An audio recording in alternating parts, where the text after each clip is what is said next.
Good morning, good afternoon, and good evening to everyone joining us from every corner of the world.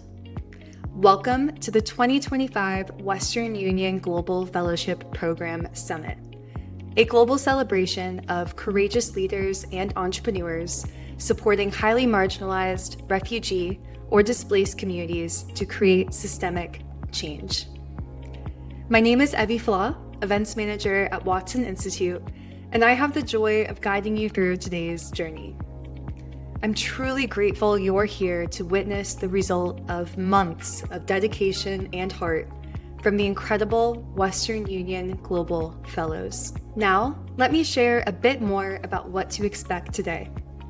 The Western Union Global Fellowship Program is designed for courageous leaders and entrepreneurs supporting highly marginalized, refugee, or displaced communities to create systemic change across Western Union's global footprint.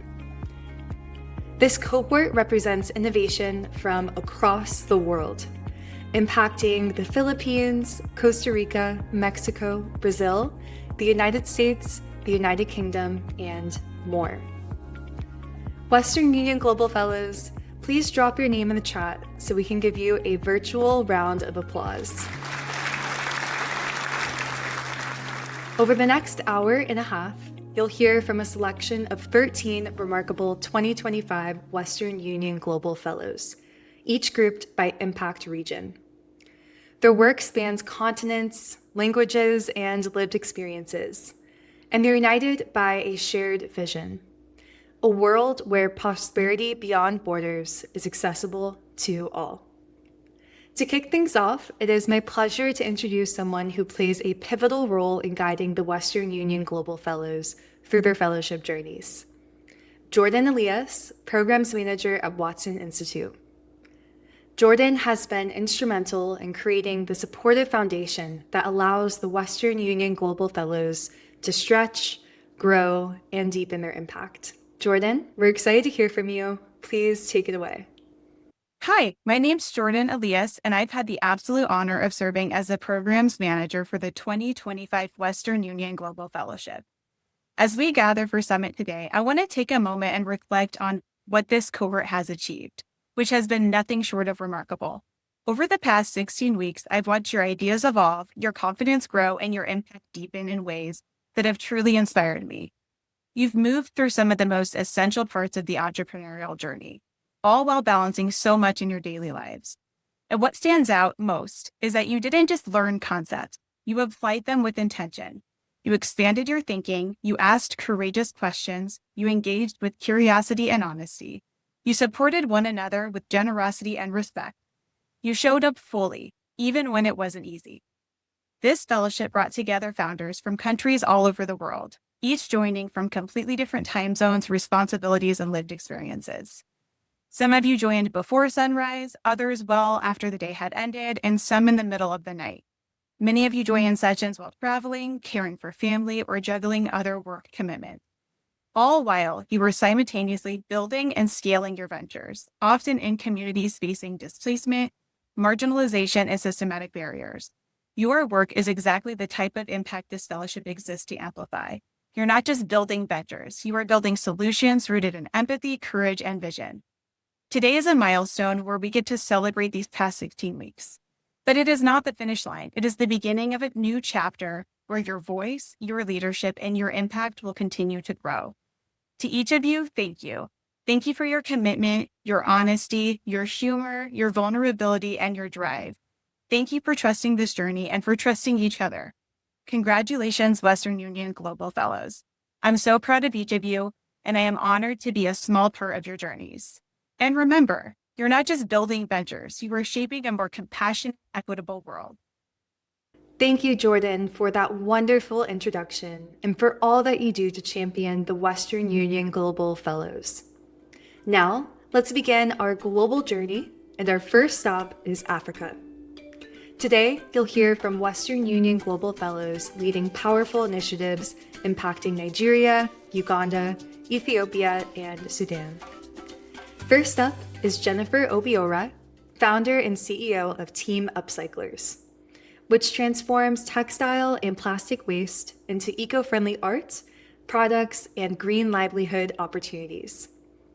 She equips underserved communities across Nigeria, including IDPs, women, youth, and persons with disabilities, with environmental education, digital skills, and waste to wealth training.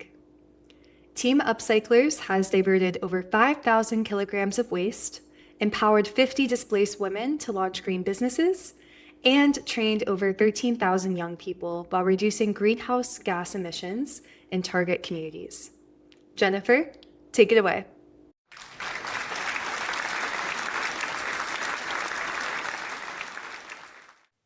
In 2023, I walked into Durumi IDP camp for my usual SDG advocacy. I saw Amina playing with a plastic bottle, and when I asked her, she said that this is her toy.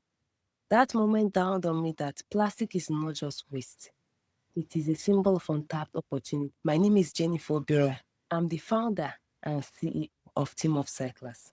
2.5 million tons of plastic waste are generated annually in Nigeria, and they end up in the Atlantic Ocean, in addition to the 92 million tons of textile waste generated annually.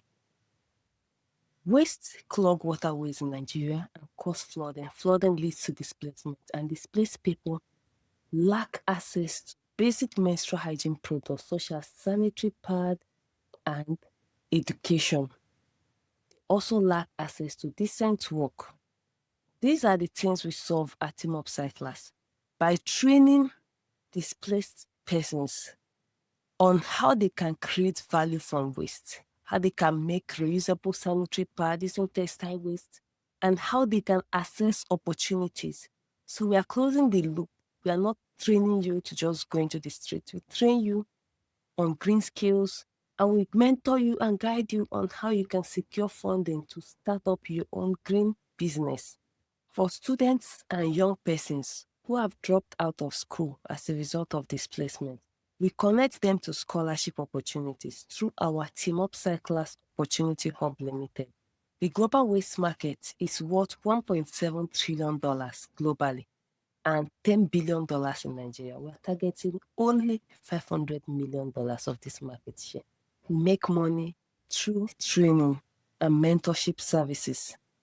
Also make money through application reviews, YouTube partner program, and selling of our ebooks. We are offering a holistic solution that trains you in green skills just like Planetary R, trains you in vocational skills just like Jobitech, share opportunity with you just like Opportunity Desk, and guide you to apply and win this opportunity. The Trash to Cash Challenge in 2022, which is a normal competition, was the beginning of our journey. As of 2025, we have more than 50 scholars in our community. And the entrepreneurs have raised more than 500,000 USD from the group. So we are targeting 100,000 USD in grant and revenue. This year, we have been able to raise about 40% of our targets. An adage says, behind every great man, there is a great woman. Meet the great individuals behind Team of Cyclers success. I'm Jennifer Vera, the founder and CEO of Team of Cyclers. I have my BSc and MSc in economics. I have 2 postgraduate certificates in climate change and over 45 awards. Victor Kemezi is also a graduate of History and International Relations and is managing the Anambra branch. Steve Indioge is an accountant by education. He's also managing the Abuja chapter of Team of Cyclers. Chioma Eniwoke, a microbiologist, is the one in charge of creating our environmental education content. We are asking for 100,000 USD. We want to set up our physical office because currently we are operating on a mobile basis. We are also planning to launch My Plastic Fund, where people will donate plastic fund, get reward, which can be convertible to secure educational materials like books or pay their tuition fee. We are also looking forward to expand into the UK market. Thank you so much for your support. Thank you, Jennifer.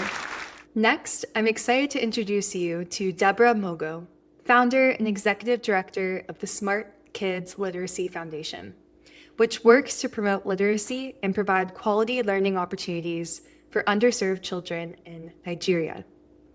She creates safe learning spaces, builds children's libraries, and leads reading initiatives for out of school children and vulnerable communities. To date, the Smart Kids Literacy Foundation has reached over 3,000 children. Deborah, you have the floor.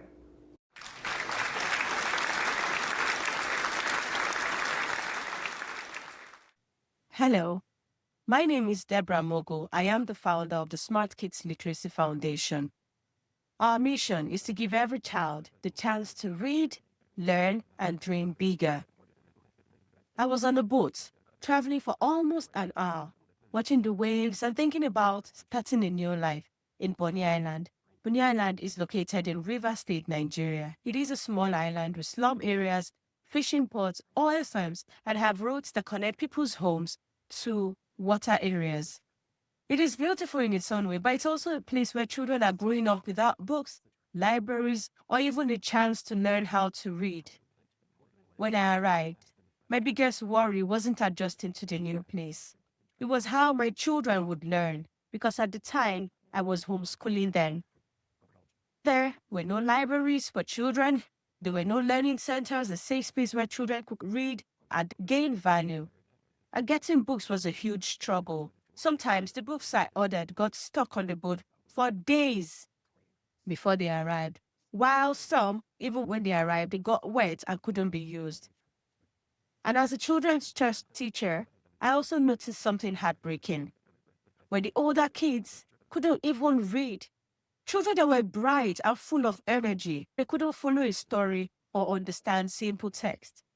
That was my moment of awakening.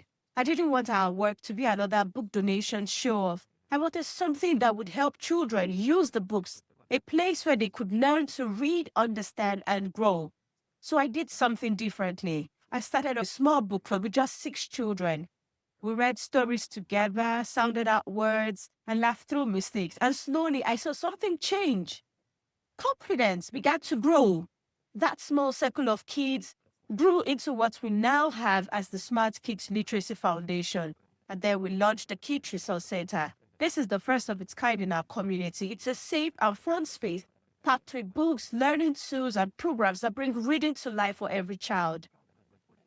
Through the Smart Kids Literacy Foundation, we've already reached over 3,000 children and have led several literacy campaigns like the Read Across Slum, the Read Across Bunny, and a lot of others.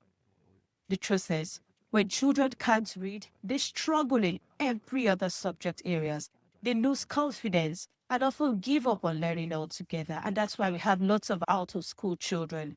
But we are changing that by helping kids fall in love with books, read with confidence, and believe in brighter futures. We run after-school programs, teacher trainings, literacy summer camp, book clubs, interactive reading sessions. We help children fall in love with books, read with confidence, and believe in brighter possibilities. In 2023, we were named the most impactful NGO, and an award of recognition from the Bonny local government was given to us, amongst others that we have received. We sustain our work through annual subscriptions, partnerships, local organizations, sponsorship, teacher trainings, and literacy programs, while exploring other publishing literacy products to keep us growing. Now, the point is, do you know that in Nigeria, more than 20 million children are out of school, and thousands more go to school every day without knowing how to read a single sentence? The opportunity is huge. Nigeria's out-of-school population is larger than some countries, and millions more children in school are struggling to read. Imagine the impact. If we could turn even the fraction of them into confident readers, the ripple effect to transform families, communities, and even the future. Our work benefits children, parents, teachers, and schools in underserved areas. When children learn to read, parents are encouraged to value education. The teachers are better equipped to help their students succeed. Our team is made up of educators, community leaders, and literacy advocates who live and breathe this mission. What makes us different is that we don't wait for children to come to literacy, we bring literacy to them. We go into SNOB communities, we organize reading sessions, we create safe spaces where learning is joyful, fun, and inclusive. We focus on strategic learning, helping children not just own books, but actually read, understand, and love them. And that is why we do what we do. Today, we are seeking $100 in funding and partnerships to expand our Kids Resource Center, to pilot new literacy programs, to strengthen our reach to thousands more children. Our non-financial ask is, we need books, we need material donations, we need back-to-school supplies, mentorship, advocacy partners who helps to spread this message. We invite you today to join us in breaking the cycle of illiteracy, because I believe that together we can open books, we can open minds, when we can open doors for the next generation. Thank you. Thank you, Deborah. And now I'd like to introduce you to Ronkuba Rohogo Jerome, Operational Circle Lead at Cosmo Foundation, which utilizes social entrepreneurship and personal development training for refugees and marginalized youth within Kampala, Uganda, helping them create ventures that address the most pressing challenges in their communities. Cosmo Foundation has empowered over 400 youths and supported in the creation and implementation of 30 social ventures. Through their work, they aim to change refugees and marginalized youth stories, from victims to creators and catalysts of positive change in their communities. Jerome, the mic is yours.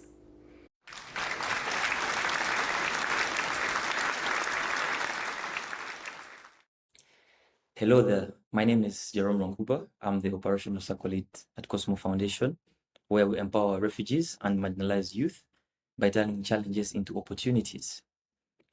Based in Uganda, Kampala, we're a team of refugees who once faced discrimination and limited access to learning opportunities as well as basic aid. In Kampala, a lot of youth are struggling with high unemployment due to limited access to quality education and practical skills, hence stopping them from building a steady future. And this case is even worse for refugees and marginalized youth who often face discrimination from host communities, partly because of the inadequate and limited support they receive from the government and some NGOs in areas like education, healthcare, and food. And this stops them even to participate in activities or learning opportunities that can support them grow personally, professionally, and even financially.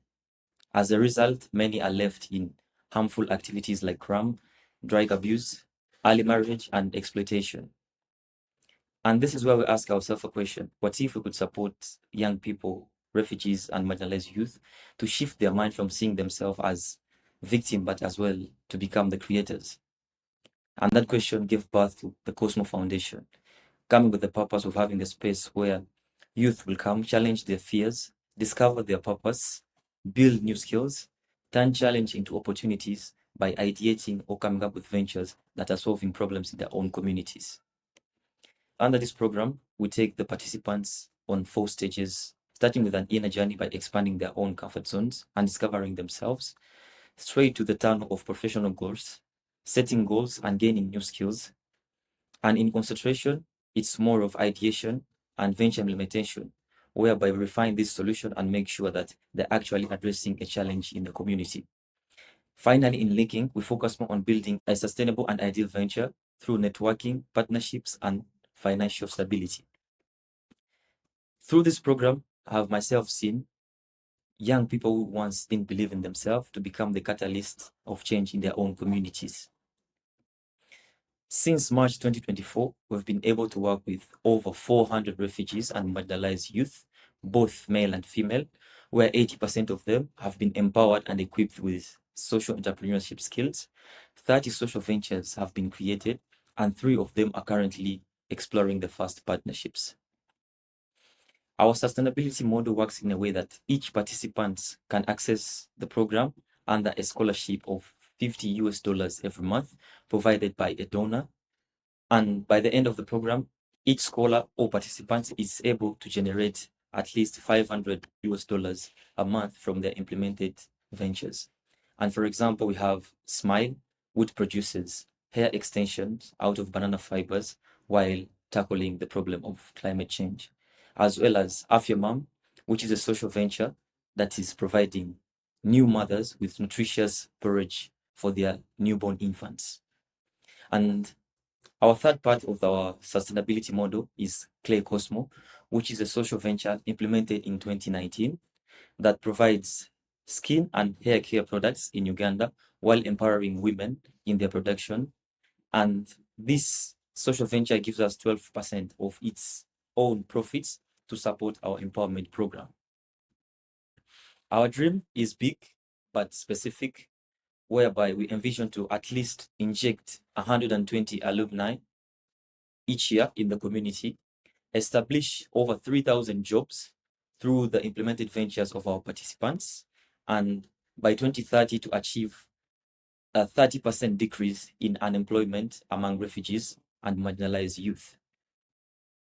Our team is equipped with young refugees who went through the same tunnel and had the same experience, whereby you have Naboth Kuliam, who is in charge of our professional development trainings, Rachel Mema, who's covering our finance, Rafael Akonkwa, who's in charge of our personal development trainings, I, myself, Jerome Nonkuba, who is the operational circle lead, Emil Kuliam, our lead support, and Miriam Feza, who's our fundraiser.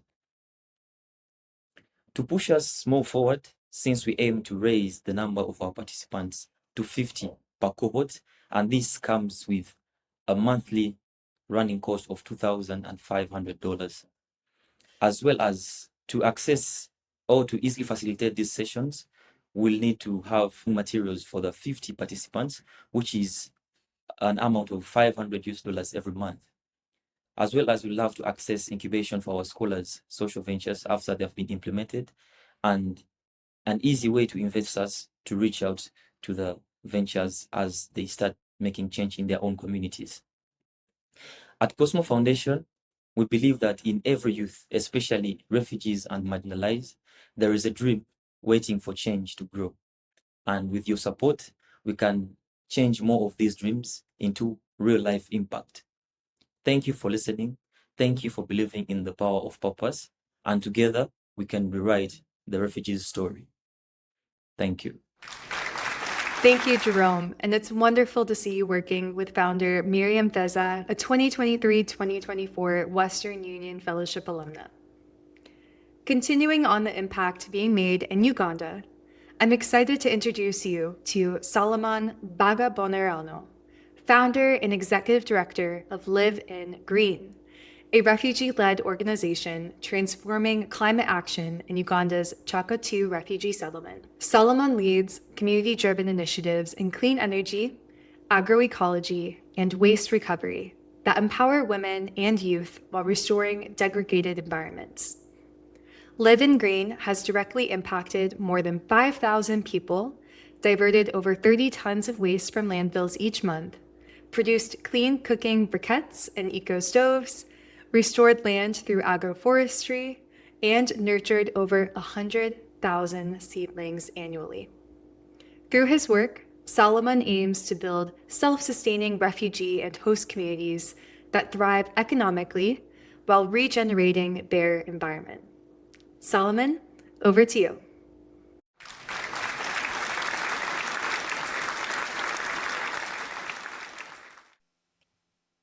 Hello, my name is Solomon Wagabonerano, the founder of Live in Green. I became a refugee at 6 years old. I grew up in a refugee settlement in Uganda, where my childhood was defined by the daily struggle for firewood. My day began with the sound of my mother coughing over smoky fire.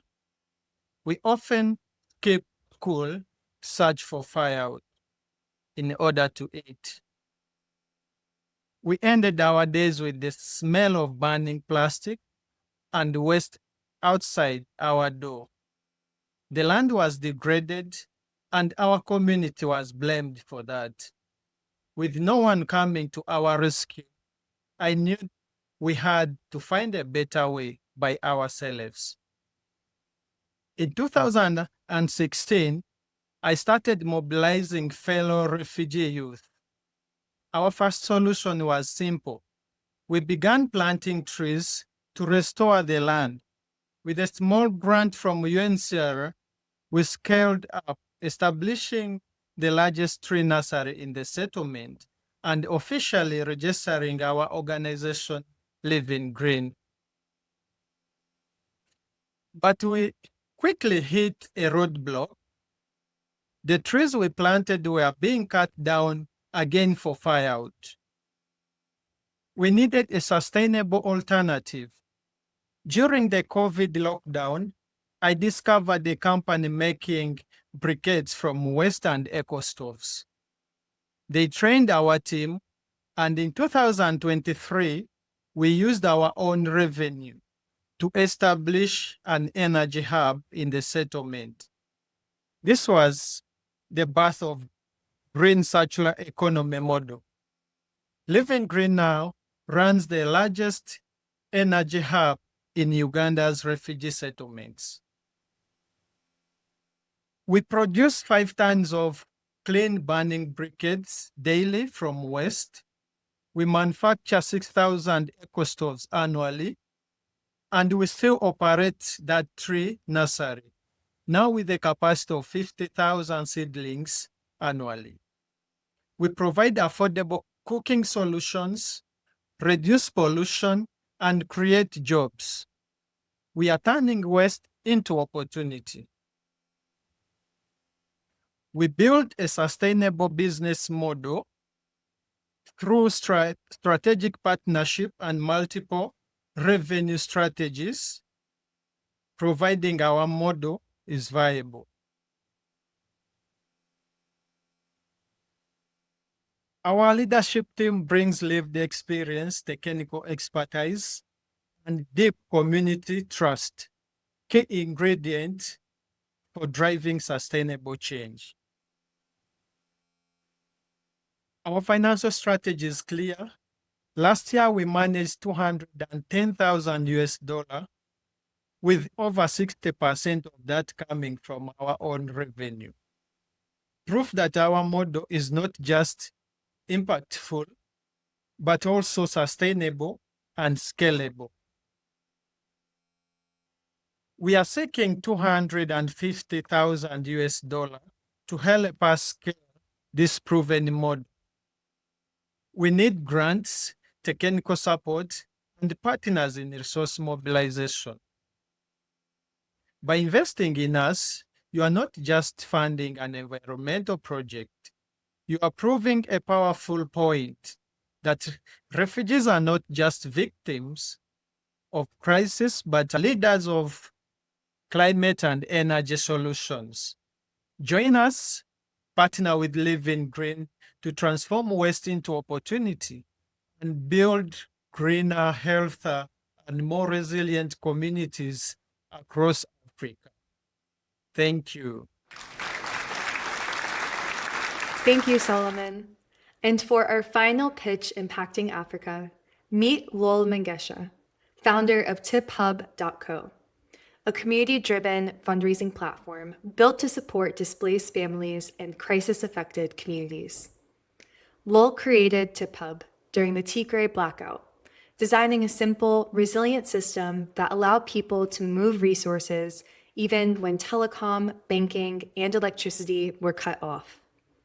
Since launching, they've raised over $3.5 million, hosted more than 600 events, and sold over 6,000 tickets.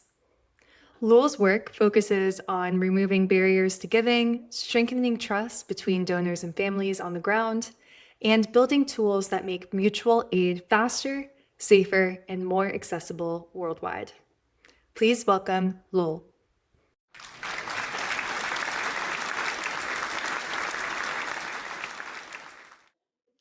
Hello, my name is Lul Mengesha. I'm the founder of tiphub.co.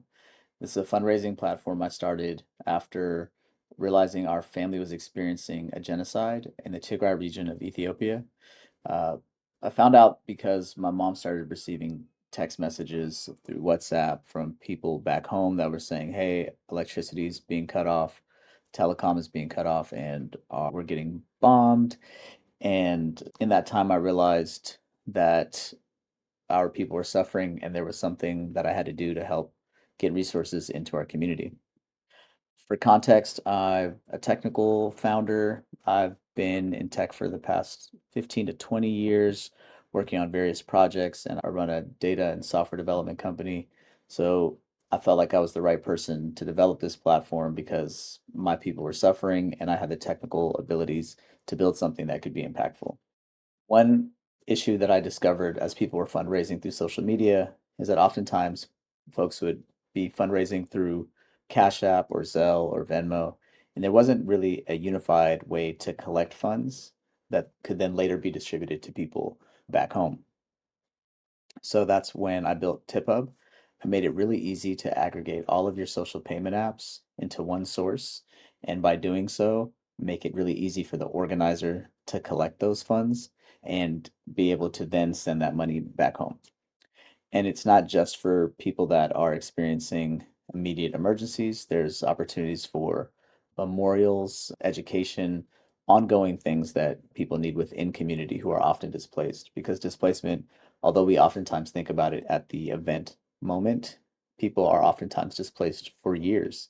So you need to find ways to build infrastructure for folks when they need resources that are ongoing. Here's an example of somebody using our platform. They utilize their birthday as a way to raise funds for refugees back home. So they're based in the US and they travel back to the Tigray region of Ethiopia.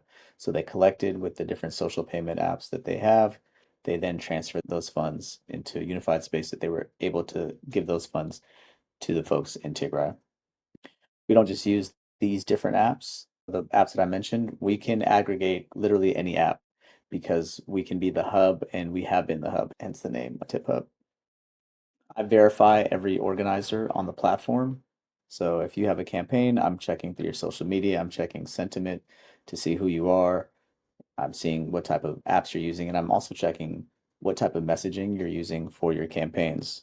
At scale, I know I'll have to utilize more resources like AI to track and identify, but for right now, this has been really good at figuring out who our trusted partners are in community. So what does our success look like? We've now helped raise over $3.5 million on the platform. We've had over 600 events, and we also have ticketed events as well. So you can think of us as operating in the same space as a GoFundMe as well as an Eventbrite. You oftentimes find that event organizers are not just putting fundraisers together, but they're also trying to organize digital and physical spaces. So having one utilized platform makes things really easy for them. So right now we often receive tips from donors between 1% to 3%, but we are thinking about different models. One of those is implementing more of like a Wikipedia model where we're reaching out to people that have been on the platform and saying, hey, in order to keep this platform going, we could really utilize your help and support. The users on our platform range from individuals, organizers, as well as small nonprofits. We found that when people are looking for credibility and wanting to be part of infrastructures that already exist, TipHub can oftentimes act as that bridge. So we are excited about creating a world where we can extend to NGOs and to individuals. And by 2030, we'd love it if there really wasn't any friction to get funds to the people that need it when they need it. This is a picture of my mom and I recently, and that first picture was us when I was born in a refugee camp in Sudan when I was displaced over 40 years ago. Our goal is to raise 500K. Uh, a large amount of that is going to go to development costs, and then our second tier is going to go towards building community outside of the few communities that we've been able to work with. We've operated in over 9 countries at this point. We'd like to support people when they are displaced to when they are able to find some semblance of home, and also marketing as well. Thank you for watching my presentation. There's a lot of really important organizations and companies in this program, and I'm thankful that I was selected, and I'm excited for you to hear about other folks as well. If you want to learn more about us, there's a QR code, and you're able to scan that. My name is Lowell Mengesha. I'm the founder of tiphub.co, and thank you for your time. Thank you, Lowell. Before we continue to the rest of the pitches, I want to pause to spotlight another powerful element of the Western Union Global Fellowship experience: base camps. Base camps are community-focused events that bring Fellows Ventures directly to the people and places they serve. To share more about this work and its impact, Please welcome Mary Campbell, our Senior Events Manager here at Watson Institute. Mary, we're so excited to hear more about the incredible events that occurred throughout the course of the fellowship. Over to you. Welcome. We are so glad you decided to join us today for this incredible summit. My name is Mary Campbell, and I am the Senior Events Manager at Watson Institute. As part of the Western Union Global Fellowship, every entrepreneur is challenged to host a meaningful community impact event. While event planning is truly an ambitious task, especially since many fellows are simultaneously working full-time jobs, child raising, and building their ventures at the same time, they have developed these events with tenacity. The Western Union Global Fellows, who are each courageous leaders and entrepreneurs, have each brought unique, innovative solutions to pressing global issues, with a focus on supporting those who are often highly marginalized, refugees, or displaced communities, thus creating systemic changes for years to come. Their events showcased this in big ways.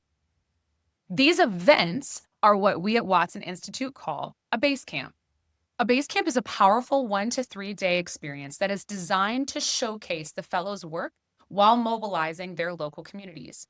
The fellows are challenged to provide hands-on learning that equips other local entrepreneurs, leaders, and community members with the tools needed to foster a culture of innovation and new business creation. While each one of these base camps can be totally different, they are all focusing on creating space for authentic connection, meaningful conversations, and forward momentum, with the same goal of supporting these highly marginalized people. Despite the challenges that come with event planning, these entrepreneurs approach their Basecamp ideas with incredible thoughtfulness. For them, this is not just a program requirement, but a chance to make a real, measurable difference for the people that they serve. So today, I'm thrilled to highlight just how transformative these efforts have been. Let's look at the numbers. This fall alone, the fellows dedicated an average of 50 hours each outside of their regular sessions to planning and hosting these base camps. In total, this cohort is projected to impact over 1,000 unique individuals through their base camp events. And that's astonishing. We're seeing the ripple effects of these base camps grow stronger every day, changing the lives one event at a time. One fellow in particular, Jacob Deng Boldeng, held his base camp in South Sudan this fall. And here's what he had to say. Supported by Western Union, the Watson Institute, and the dedication of the ENA team, our base camp demonstrated that when youth led with creativity, commitment, and courage, education transforms into opportunity, and opportunity transforms into lasting impact. It was more than an event. It was a movement, proving that a generation armed with knowledge, passion, and vision can shape the future of an entire nation. So, to all of the founders, thank you. Thank you for trusting us to help guide you on this journey. Thank you for the long hours you spent planning, developing, and collaborating with us. We know that this was not easy, but you accomplished it, and we are so incredibly proud of you. Most of all, thank you for trusting us in this process. Your dedication to creating a meaningful event is what fostered this impactful and authentic connection for your community. We're really proud of the work you're doing, the momentum you're creating, and we can't wait to see what it is that you do next. Thank you, Mary. This impact wouldn't be possible without the incredible support of our partners at Western Union. To share more about our partners that make this fellowship possible and to introduce our keynote speaker, please join me in welcoming Dora Egan, our Senior Manager of Strategic Partnerships here at Watson Institute. Dora, take it away. Thanks so much, Evie. I wanted to start by saying thank you to each of this year's Western Union Global Fellows who have so eloquently shared their stories of impact, and to every one of you in the audience joining us today to celebrate the 2025 Western Union Global Fellows as they embark on the next chapter of their entrepreneurial journeys. Speaking on behalf of myself and the entire team here at Watson Institute, we appreciate you taking the time out of your busy schedules to listen to their stories and celebrate their impact. One of the most meaningful parts of my role as the Senior Manager of Strategic Partnerships here at Watson Institute is listening to fellows tell stories about the impact they are creating and scaling in their communities and sharing these stories with our partners, which is why I'm so honored and grateful to have the opportunity to thank the partners who make this impact possible. Thank you to Western Union, who generously sponsored this year's Western Union Global Fellowship Program, which has equipped each of the fellows you've seen today with extensive training, dedicated mentorship, and resources to scale their ventures and go on to impact thousands of more earlier stage entrepreneurs through the community-led workshops they've led, which we call base camps. As Western Union Global Fellowship alumni, they will continue to receive connections to a powerful global network and long-term sustainable alumni support as they scale their impact. With that, it is my great pleasure to introduce our esteemed keynote speaker, Jenna Wright, ERG Engagement and Community Manager at Western Union and one of our main partners for the fellowship. Hi everyone, my name is Jenna Wright and I'm proud to serve as our ERG Engagement and Community Manager here at Western Union. Although I've only recently joined the company a few months ago, one thing has stood out from the beginning: our commitment to creating opportunity and impact around the world. The reason Western Union invests in this program year after year is simple. We believe in you. We know that behind every idea, every venture, there's a story of resilience, courage, and a deep desire to make the world better for others. That's what this fellowship is about. It's not just about resources or training. Yes, those things are nice, but it's more about standing with people who are creating solutions for communities that need them most. And that's something we're proud to be a part of. This program reflects our values and our belief that when people thrive, communities thrive. This year is special. We're celebrating 5 years of the Western Union Global Fellowship Program, a milestone that represents real, lasting impact. Over these 5 years, we've supported 200 fellows who work with refugee and displaced communities across the globe. Through your leadership, you've contributed to the more than 8,700 entrepreneurs and community leaders worldwide who have been supported through base camps. And the results, they're incredible. From leading disaster preparedness training to tackling illiteracy, supporting civic participation and education, to innovative mutual funds distribution. You all are leading life-changing work, not only for yourselves, but the families and communities you serve.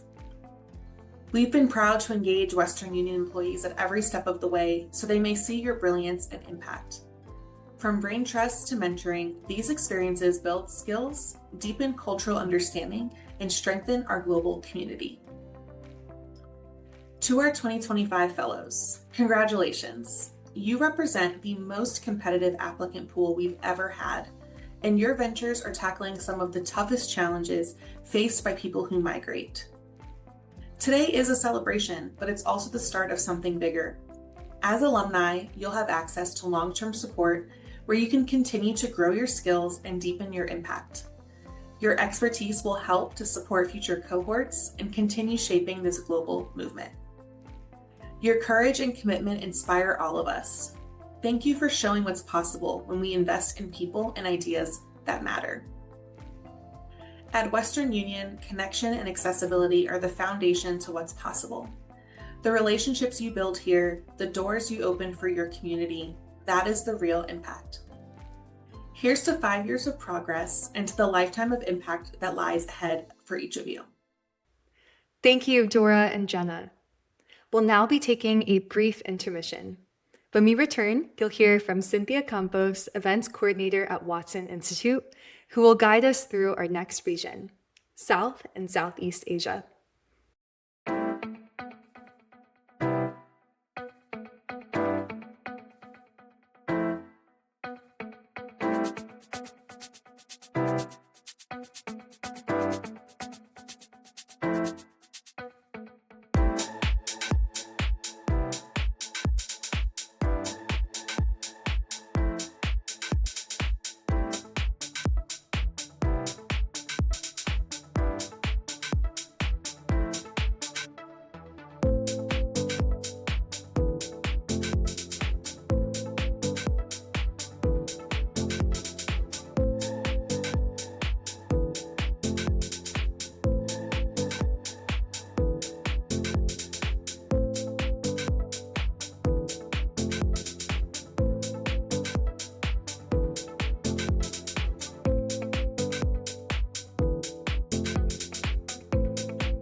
Welcome back, everyone. We'll now move into ventures impacting South and Southeast Asia.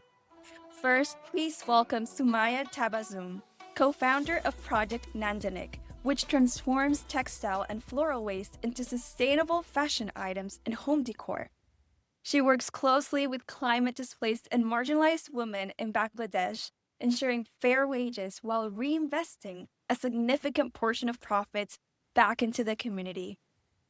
Nandanik has trained over 80 women, transformed 100 kilograms of waste into products, and delivered over 15 pieces internationally.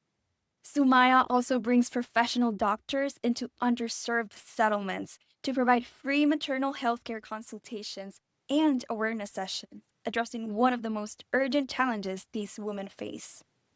Sumaya, the floor is yours.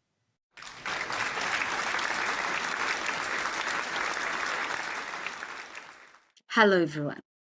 My name is Sumaya Tabassum and I was born in rural Bangladesh, one of the most climate vulnerable countries in the world.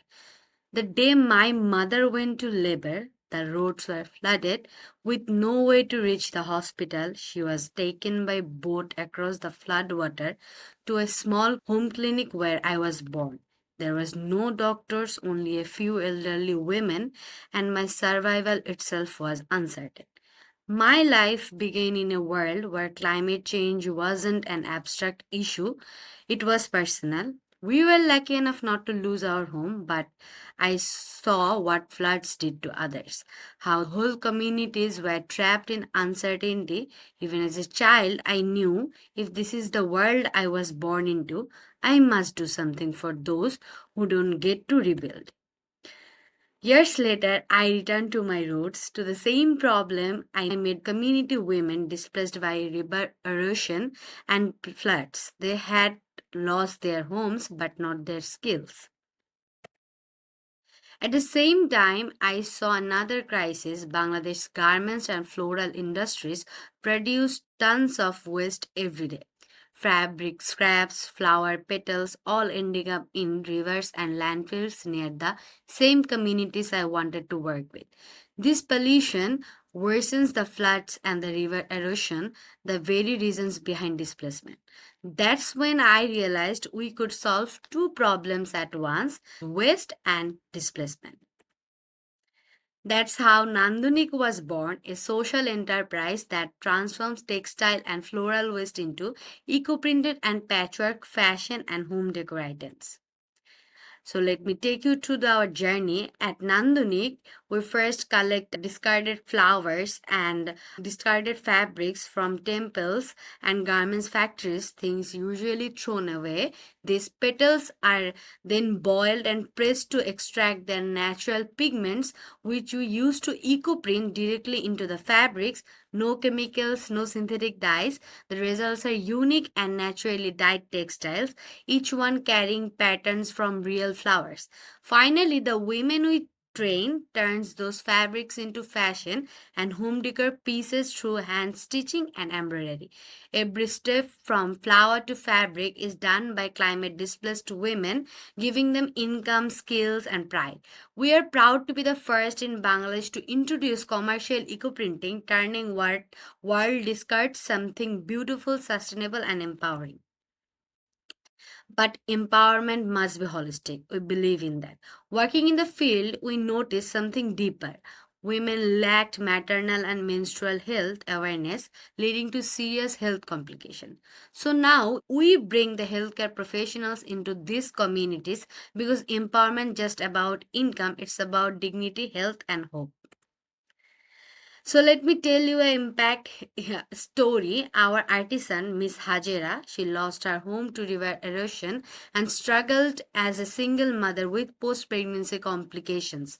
Through Nandanik, she learned eco-printing, regained her health, and now earns a stable income.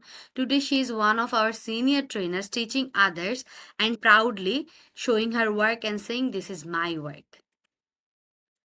Our impact doesn't end with Miss Hajira. In just 9 months, we have trained over 80 women, transformed 100 kilograms of waste into products, and along that, with national sales delivered 15 plus pieces internationally, we have already crossed 1 lakh BDT in B2C sales, and every profit is reinvested back into the community. And we received 75,000 BDT in pre-seed funding, the highest award at UIHP Cohort 6, were recognized among the top 12 youth-led community initiatives by BRAC Amranuttu Network's Young Changemaker Award. We are now competing for place in the top 5.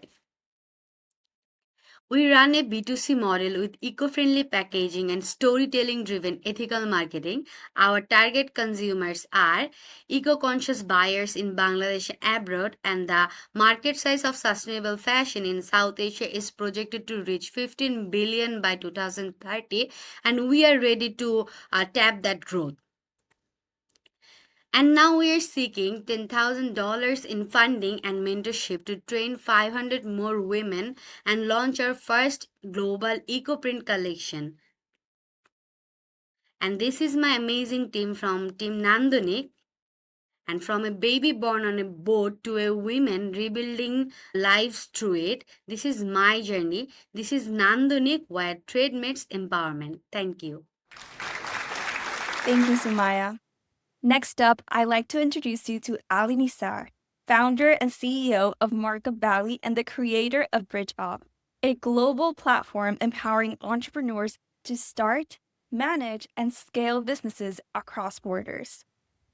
Driven by a mission to reduce barriers for underserved entrepreneurs, Ali believes that funders everywhere deserve the same opportunity to build and scale their businesses globally. Bridge Up has helped over 500 founders from over 20 countries launch and manage their businesses globally. Ali, you have the mic.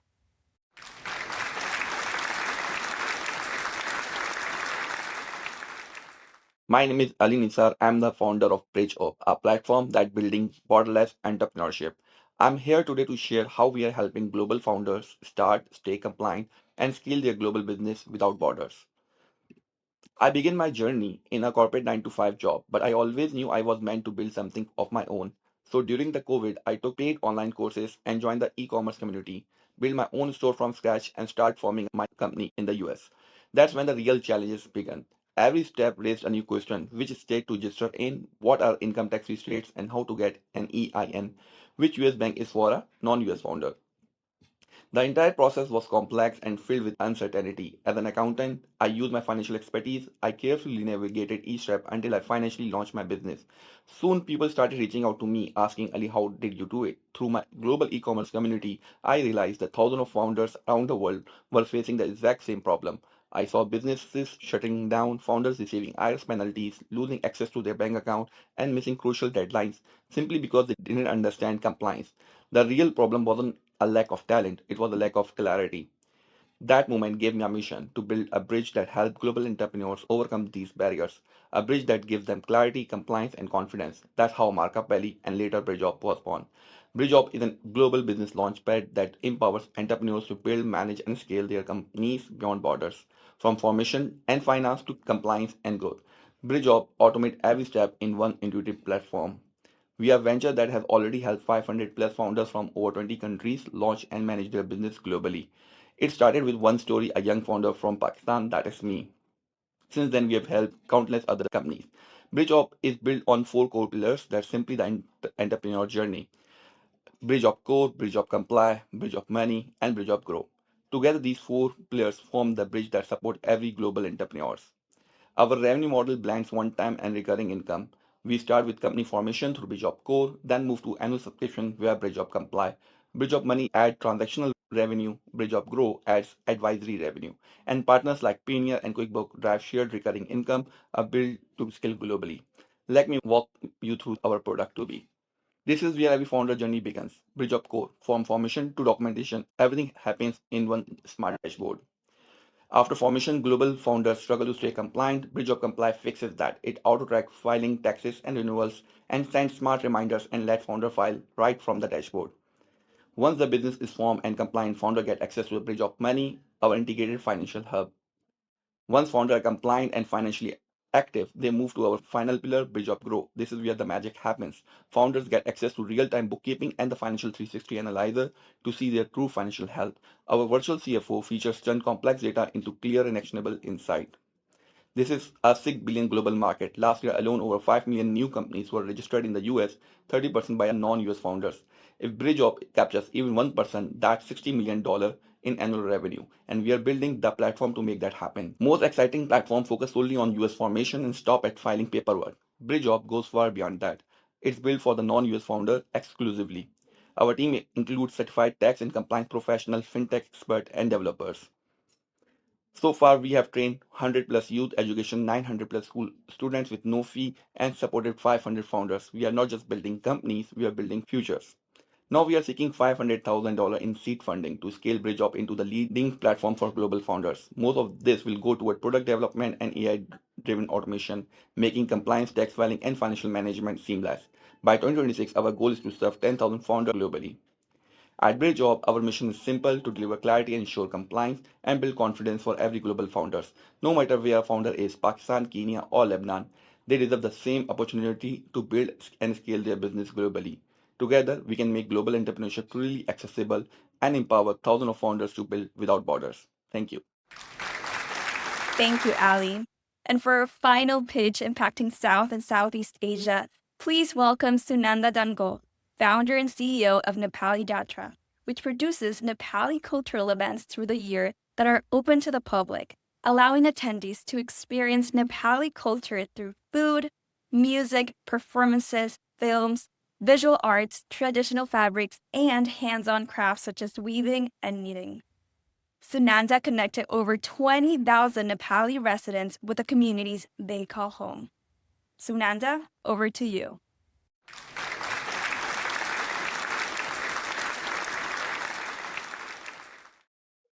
Namaste, my name is Sunanda Dango. I am the founder and CEO of Nepali Jatra, where we celebrate culture, build connection, and strengthen communities by bringing people together. My work did not begin with Nepali Jatra. However, it began with understanding what building connection can truly do. And I learned that lesson years earlier in my own home. When I married outside my culture, my mother initially refused to accept it. For her, I had crossed a line and did not follow Nepali traditions. She would not even meet my husband or speak to us. So after 1.5 years, we visited her in Nepal and we got the opportunity to live together under the same roof. She began to see the human side of him rather than the cultural differences.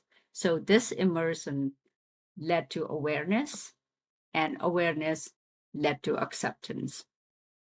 This lived experience showed me that if an 80-year-old woman who is so deeply rooted in culture and traditional values can accept, then connection truly has the power to open hearts and minds. And that understanding became the foundation for Nepali Jatra, which inspired me to create cultural events. When I first hosted our very first event at Longmont Museum, I expected maybe 150 people, but more than 400 people showed up. The atmosphere was vibrant, colorful traditional attire, children dancing, and artists displaying their crafts, and the air was filled with aroma of Nepali food. People from mainstream Longmont joined in, very curious and excited to learn. And we received a lot of wonderful media attention. Photos appeared in several newspapers, and coverage on 9 News made the event extra special. The next year, our crowd doubled, and over 800 people attended. The entire space was filled. Needless to mention, we outgrew the venue. So for the third year, we partnered with Longmont Downtown Development Authority to close off the streets and welcome a larger crowd at historic Longmont downtown. And I'm proud to say that it was one of the largest Nepali cultural celebrations in Colorado. So with this greater visibility of Nepali culture came with deeper appreciation and acceptance. And this acceptance has now created integration in the community. Today, we sit at multicultural boards, join humanitarian missions, and collaborate with cities across Boulder County. 4 years later, my vision is to host at least one Nepali cultural event in each city in Boulder County. We already host annual Festival of Dogs in Boulder, and we'll be celebrating Festival of Colors in Erie. To bring this vision to life, we are seeking $100,000 in funding for 2026 to host 3 large-scale events, to expand youth programs and build lasting city partnership.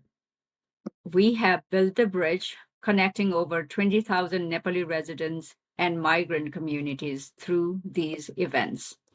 We have proven the impact, and now we are ready to grow. Because when we celebrate together, we do more than share culture. We create belonging. So please join us and be part of this movement. We welcome you to collaborate on community projects with shared interests. Please stay connected via social media. Thank you.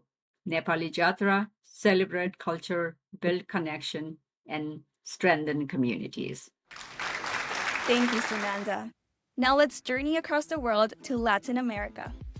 First up is Camila Batista, COO of Migraflix, an organization that promotes the social and economic inclusion of migrants and refugees through food. The organization provides training, entrepreneurship support, and income generation opportunities for migrant and refugee communities in Brazil, Colombia, Peru, and Mexico. Miraflix has trained more than 4,000 entrepreneurs, helping them increase their income by at least 30%. Through its work promoting cuisines from around the world, Camila aims to use food as a bridge to connect people and cultures. Camila, the floor is yours.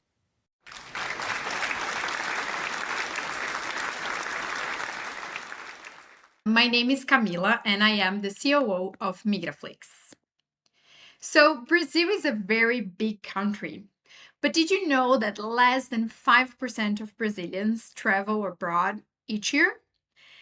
This means that even in a highly cosmopolitan city like São Paulo, that's where I was born, the majority of the people have very little connection with people from different cultures. At the same time, São Paulo is a home for migrants and refugees from many different nationalities. And unfortunately, they still struggle to generate income and to integrate.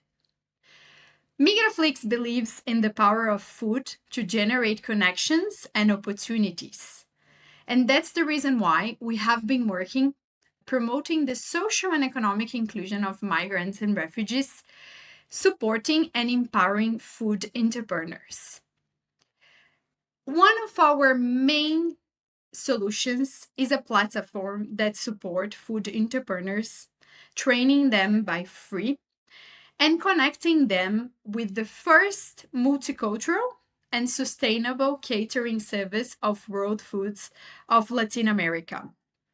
We organize events from big multinational companies, cocktails, coffee breaks, dinners, lunches, offering a wide range menu from global cuisines prepared by the migrants and refugees on our industrialized central kitchens, approaching from learning by doing methodology, where people can apply their skills while generating income.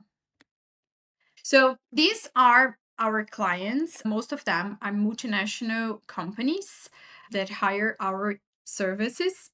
We offer a market service, right? So people already need these events. And Migraflix has a very clear differentiality from what the market already has. We have very clear sustainability indicators because we don't use plastic, because we do the sustainable discharge of organic disables and all of that. So Migraflix is very well prepared to indicate all ESG performance indicators for our clients.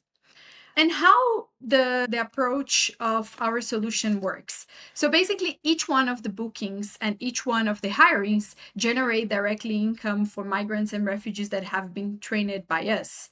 70% of the people working at Migraflix are women.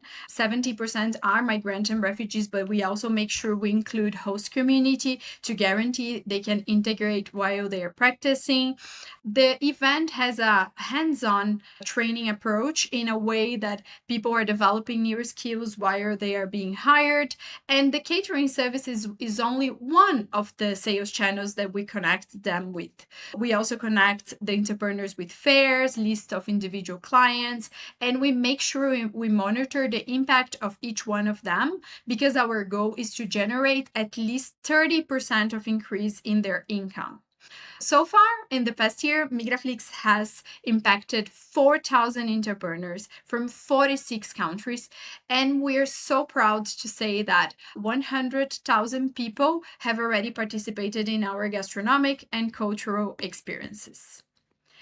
In the past years, Migraflix has been working in Brazil, that's where we were born, Colombia, Peru, and this year we are starting to operate in Mexico. We have been working closely with many partners. We received investment from the Inter-American Development Bank.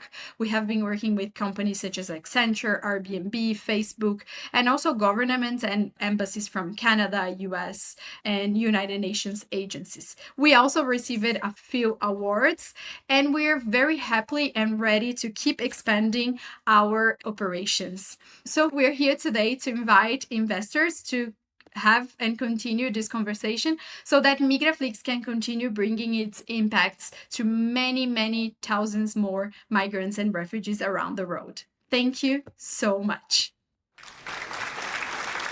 Thank you, Camila. Up next, please welcome Jean-Paul Laurent, founder of Unspoken Smiles, the first dental care NGO accredited by the United Nations Economic and Social Council. A champion for underserved children, Jean-Paul created a prevention-first oral health model that ensures every child receives care for free, regardless of their circumstances. In Costa Rica, Unspoken Smiles has reached over 2,000 children across 15 schools in 3 provinces. Globally, they've reached 10,000 children in 10 countries and 4 continents and distributed 50,000 oral care products. Jean-Paul, you have the stage.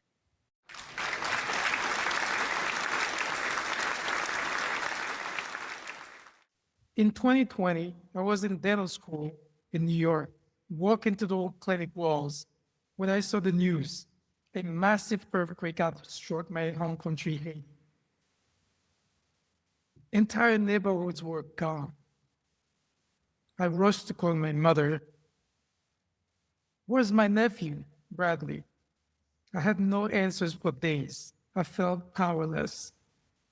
At that time, I thought the only way to help was with money, and I had none. A year later, I realized I was wrong. What Haiti needed wasn't my money, it was my skills. When I returned home, I initiated a dental outreach in a camp. There, surrounded by tents and broken homes, I began screening children and discovered something heartbreaking. Every single child had cavities, infections, pain that was completely preventable. And yet, they smiled. Behind those smiles was an unspoken crisis, one that changed the course of my life forever. That moment became the beginning of Unspoken Smiles. My name is Jean-Paul Laurent, founder of Unspoken Smiles, and our mission is simple but bold: oral health for everyone. Oral disease affects 3.6 billion people, nearly half of humanity. It's 100% preventable, yet receives less than 1% of global health funding. Poor oral health affects how a child eats, learns, and speaks. It lowers confidence, limits opportunity, and can even lead to heart disease. We started with short trips in Haiti, reaching 1,000 children. However, families moved, children disappeared. We needed something lasting. So we built a model rooted in prevention, education, and sustainability. Today, Unspoken Smiles operates in Costa Rica, where we launched the country's first eco-friendly, fully preventive dental clinic, the heart of a new green dentistry movement. Through our zero cavity school program, we provide free oral health education, screenings, and supplies. Each school works towards a zero cavity grade where every student graduates cavity free. Our fellowship program trains young dental students to lead prevention in their own communities, earning academic credit while delivering care and education in classrooms. And to our community clinic model, we provide affordable care for adults whose payments fund free services for children. In Costa Rica, we've so far reached over 2,000 children across 15 schools in 3 provinces with over 40 fellows. Earlier this year, we met Jacob, a boy with 17 cavities. He was in constant pain, missing school, losing confidence. After care and education, his smile returned. Today, he stays taller, learns better, and dreams bigger.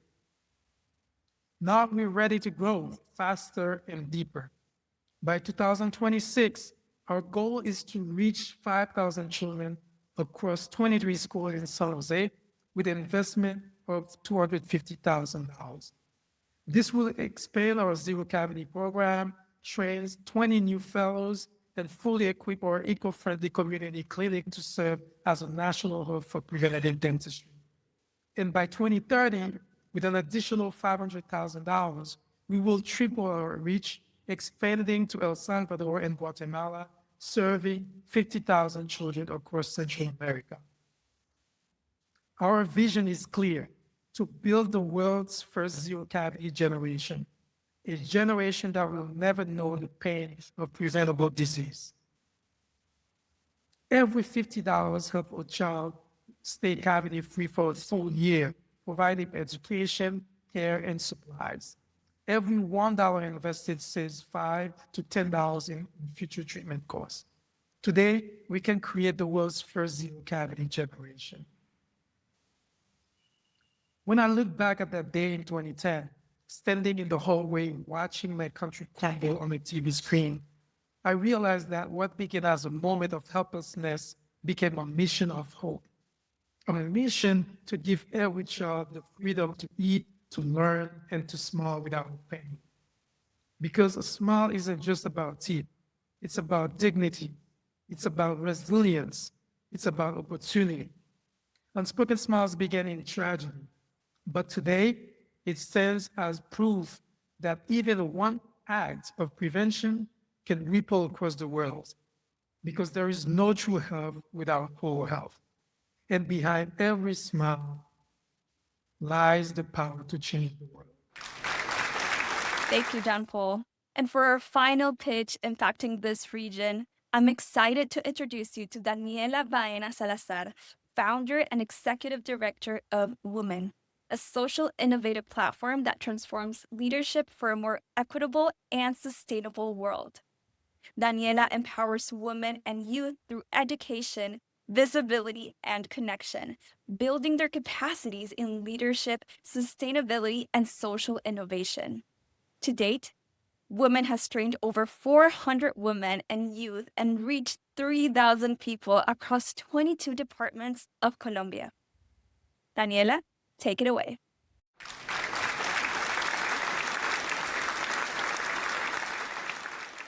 Hi, my name is Daniela Baena Salazar, and I am passionate about uncomfortable conversations because that's where growth and transformation begin. Growing up across different regions of Colombia exposed me to the contrast of my country, resilience, diversity, and deep inequalities. This experience shaped my purpose to champion leadership built on equity and opportunity. This photo shows the people who shaped my understanding of leadership. My mom, a single woman who moved constantly to find opportunities for us. My brother, a man who lives with cognitive disability and taught me empathy in the true capacity.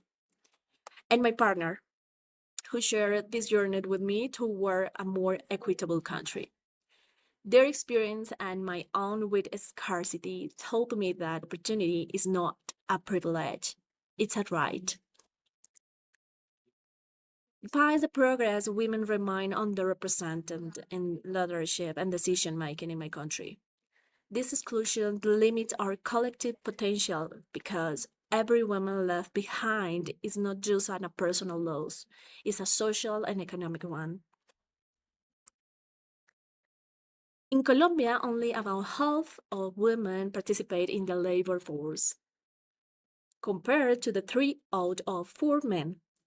And across the region, women still earn less for the same work. Closing these gaps could significantly strengthen our economies. So that's why I created Women, a platform that empowers women and youth to become change makers in their communities. We do this through education, visibility, and connections. We help them develop the tools and network to lead social, economic, and environmental transformation. In just a few years, we have reached more than 4,000 women and young leaders through our programs on leadership, sustainability, and social innovation. We have built over 30 alliances with governments, private companies, and international organizations, and our work has expanded to 8 regions of Colombia, from urban centers to rural territories often left behind. Today, Women is entering a new stage. We launched Women Lab, our digital learning platform offering practical creative courses for women and youth who want to strengthen their leadership and economic autonomy. And Women Lidera, our podcast. We try to share stories of women who are leading change across Latin America. Representations matters and storytelling inspired actions. Our business model connects social impacts with financial sustainability through corporate diversity, equity, and inclusion consulting and leadership programs. We generate incomes and we reinvest into empowering women and young people. It's a circular model where impact drives growth and growth fuels more impact. Today, Latin America is experiencing rapid demographic and economic shifts, and women are at the center of this transformation. Half of the population in the region are women, and they reinvest up to 19% of their incomes back into their families and communities. And women and young people are leading entrepreneurships, adopting digital tools faster, and creating solutions for climate change, resilience, and care economic. So Women is ready to respond to these needs and scale our impact across the country. At Women are building a movement for inclusive leadership and sustainable development. And today we are ready to scale it. We are seeking for strategic partners and an investment of $15,000 to guarantee the sustainability of our programs and to expand our impact through Women Lab, our digital learning platforms. This investment will allow us to reach more than 1,000 women across Colombia, providing them with accessible tools, training, and opportunities to lead change in their territories. At Women, we're not just building projects. We're shaping a movement for inclusive leadership and sustainable development. And I invite you partner with us, invest in these visions, and help us to scale across Colombia and Latin America. Because when women and youth rise, we all rise. Thank you, Daniela. I'll now pass the mic back to Evie to guide you through the final group of pitches. Thank you, Cynthia. Our final stop today brings us to ventures impacting Europe.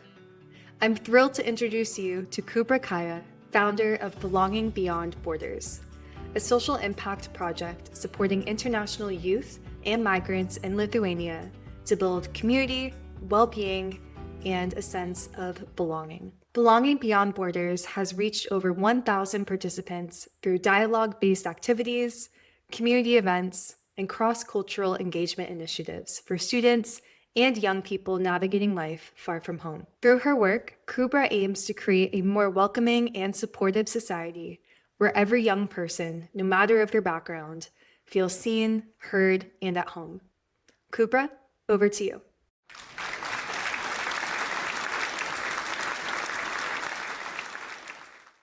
Hello, everyone. My name is Kubra, and I am the founder of Belonging Beyond Borders, a social initiative that supports international youth and young immigrants in Lithuania who face cultural and emotional challenges while adapting into a new environment. You just arrived into a new country, a place that is supposed to be full of excitement and opportunity. But when the first week ends, the excitement fades a little. You walk into cafeteria filled with laughter, but you don't know anyone to sit with. You scroll through your phone so you just don't look out of place. You hear people talking, but you hesitate to join. You're afraid that your accent might stand out. That's what loneliness feels like when you're far from home. Not dramatic, not visible, just quiet and heavy. I myself know the feeling. As an international student, I've been there, wanting to connect, but not knowing where to start. One evening, I invited a few friends from different countries for tea. What started as a simple chat turned into something deeper. Stories of homesickness, laughter, and shared struggles. That night, I realized how powerful and genuine dialogue can be. That was the beginning of Belonging Beyond Borders, a moment to turn isolation into connection and differences into understanding. We started small, with informal dialogue circles in university spaces, but word spread quickly. People were craving real connection. Soon, we began hosting intercultural gatherings, storytelling sessions, and creative workshops that allowed participants to express themselves and feel seen. So far, we've reached over 1,000 participants through our community events, creative well-being workshops, and dialogue circles. After every event, people tell us they feel lighter, connected, for the first time at home. In the post-event surveys, we saw that 92% of the participants felt a stronger sense of belonging. We built partnerships with our universities, NGOs, and cultural institutions in Lithuania and across Europe. That proves that our model is both impactful and scalable. What makes Belonging Beyond Borders different is our emotional depth. Many initiatives celebrate diversity, but we go further. We focus on belonging as a feeling. It's not just about where you're from, but where you are welcomed. We plan to expand our events where food brings people from different backgrounds together and fosters genuine connection. These gatherings form our core of our approach, and the insights, methods, and activities we develop through will shape our belonging toolkit that will be a practical guide that universities, partnerships, and organizations across Europe can use to recreate the same sense of community and belonging, collaboration, ensuring both impactful and sustainability. Our work directly supports the United Nations Sustainable Development Goals 10, 16, and 17, reduce inequalities, peace, justice, and strong institutions, and partnerships for the goals. We are part of a growing global movement that recognizes inclusion not only as a social goal, but as a human need. Our team reflects the people we serve. international youth who lived this experience and now wants to make it easier for others. With diverse backgrounds in social entrepreneurships, psychology, and education, we design programs that are meaningful, measurable, and deeply human. At Belonging Beyond Borders, we believe that belonging shouldn't depend on where you're from, but where you are welcomed. We are building bridges across cultures, stories, and hearts. Find a sense of home even far from home. Today, we invite you to join us as a partner, collaborator, and supporter to expand this movement and create communities where everyone feels they belong. Thank you, Kubra. And for our final pitch of the day, please welcome Victoria Palaniuk, Project Manager of Refugee Council of Lithuania, dedicated to empowering forcibly displaced communities through refugee empowerment, entrepreneurship, and human-centered initiatives. Victoria supports refugee entrepreneurs and strengthens community engagement. Her social initiative uplifts senior Ukrainian refugee women through embroidery, art therapy, cultural preservation, and dignified income opportunities. Victoria is committed to building resilient refugee communities and creating long-term pathways for social and economic inclusion. Victoria, take it away.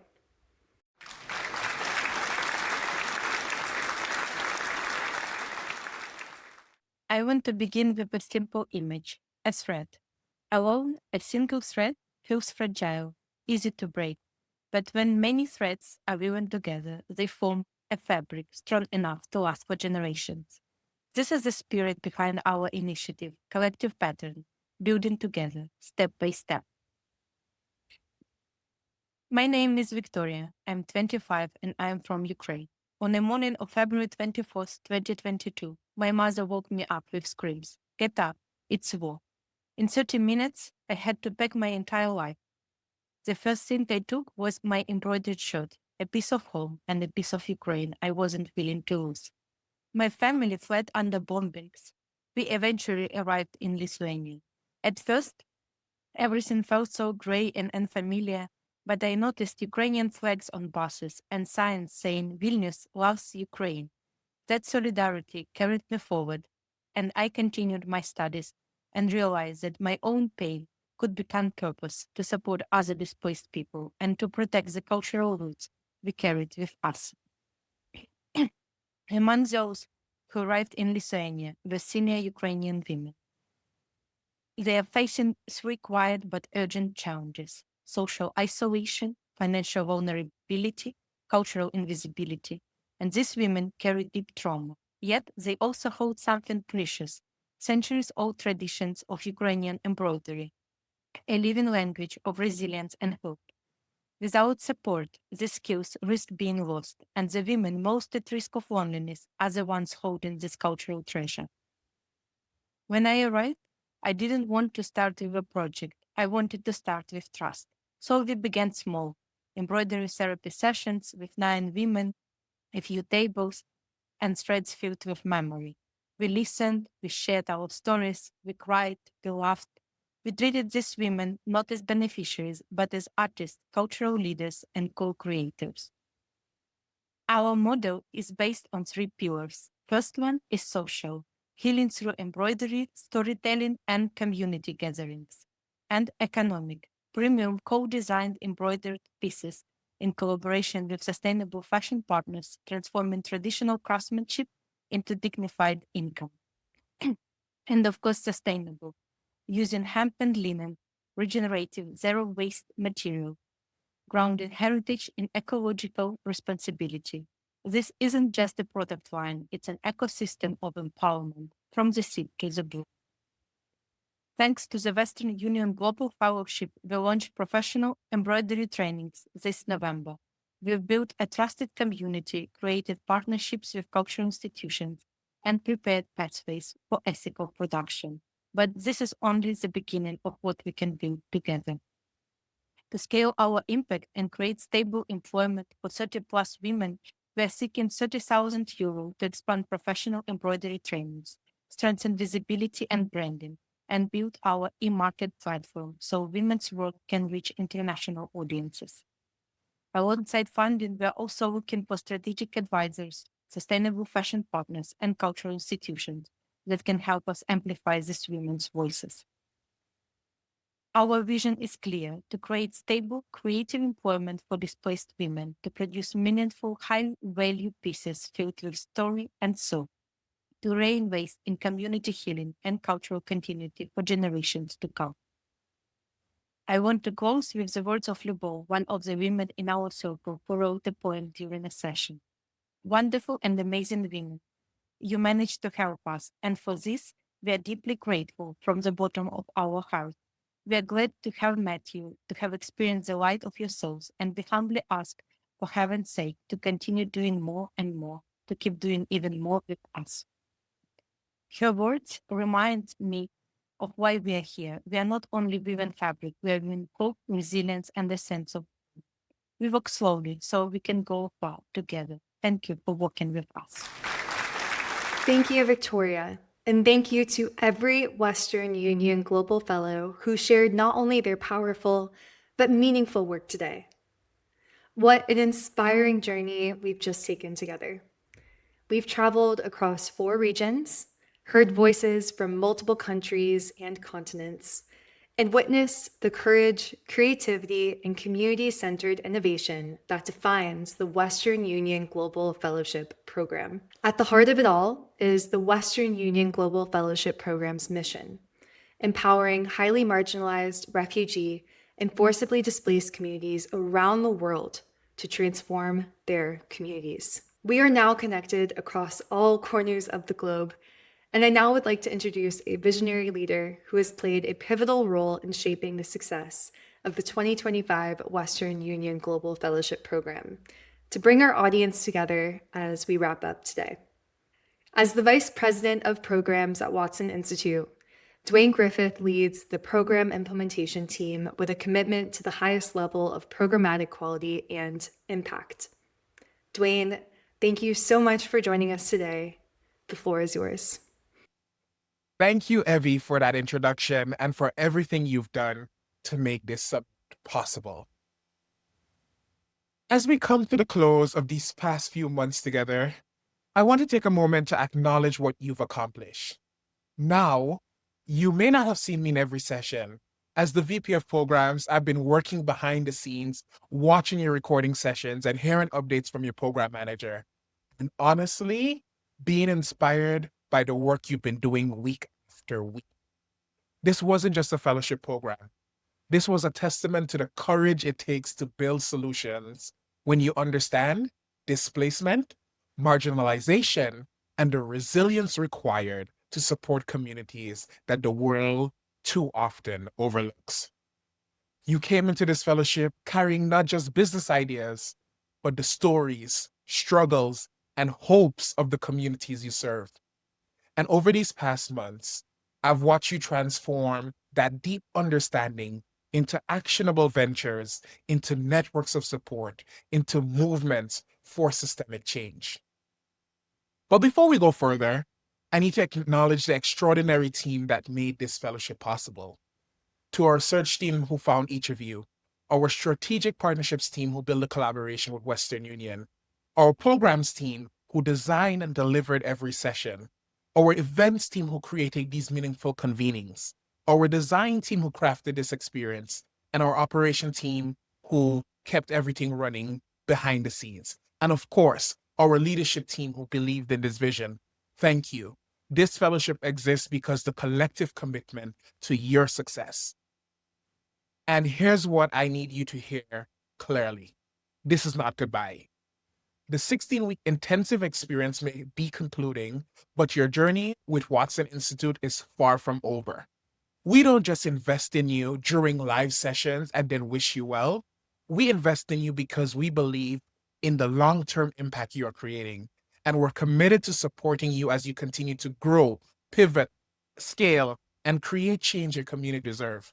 Now, as alumni, there's a quote from Wasan Shire that captures the courage your communities carry. No one leaves home unless home is the mouth of the shark. Out quote. The communities you serve didn't choose displacement. They chose survival, dignity, and hope. And you are ensuring their stories don't just survive, but thrive. You're building pathways home, building safety where there was danger, building futures where others saw only loss. Your work matters profoundly. So, as we close today, I'm asking you to do something important. In the chat, I want you to share 3 things. 1, something you can give this community, a skill, a connection, a resource you're willing to share. 2, something you're requesting from this community. What do you need as you move forward? And 3, your LinkedIn profile, because this community only grows stronger when we stay connected. This is your community now. These are your people. Stay engaged with each other, support one another, challenge one another. And of course, everyone here, stay connected with Watson Institute. Visit us at www.watson.is. Follow us on LinkedIn, Facebook, and Instagram at Watson Institute. Watch the journeys of your fellow fellows unfold. Reach out when you need us. We mean that. We'll be sending a recap email with specific ways you can continue to engage with us, so keep an eye out for that. You are building the world we need. Not the world as it is, but the world as it should be. Thank you for trusting us with your journey. We're honored to continue walking alongside you. Now, let's celebrate what you've built together. Thank you. Thank you, Twain, for encouraging us to take the opportunity to connect and uplift one another today. As we conclude the 2025 Western Union Global Fellowship Program Summit, I want to extend my heartfelt gratitude to each of you for being part of this celebratory gathering. To the Western Union Global Fellows, your work reminds us that impact begins with brave individuals who choose to act. To our partners at Western Union, thank you for making this global movement possible. And to our audience, thank you for taking the time out of your day to be here, for championing this work, and for believing in a world where opportunity can reach every corner of the globe. On behalf of all of us at Watson Institute, thank you for joining us today to champion the changemakers around us. Goodbye for now, and may our shared network continue to spark meaningful change.